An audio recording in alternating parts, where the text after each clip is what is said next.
This morning, a section of opposition lawmakers led by Rukunjiri Municipality MP Roland Mugume told a news conference that they would intensify their Red Ribbon campaign next week.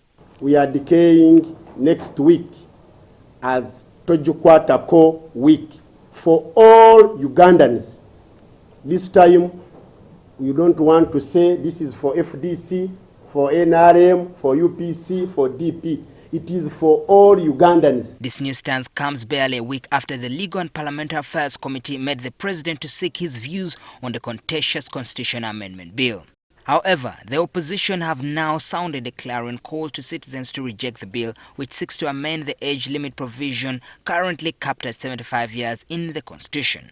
And I think we will succeed in the interim to have a joint press conference that cuts across the board so that people of Uganda know that the people opposed to the age limit are not the traditional opposition.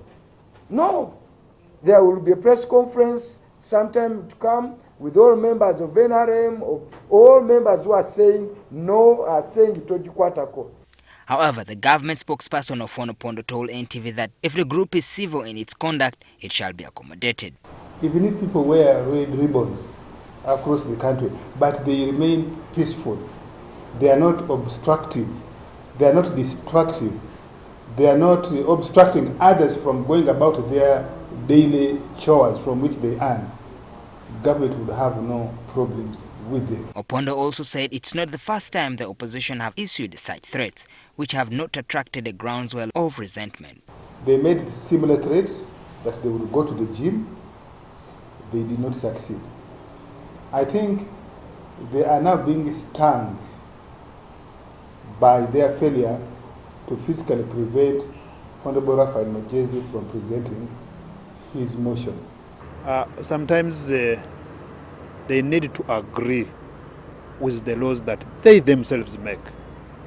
So if the law guides and they overstep that, why should they even get the sympathy from the viewers? The opposition MPs argued that the president's suggestion to change the presidential term from 5 to 7 years is a red herring. So all that is to divert Ugandans, and for us, we are not in for that. It can only be effective in the 11th Parliament, not this one. But some ruling party lawmakers said that this is a good proposal.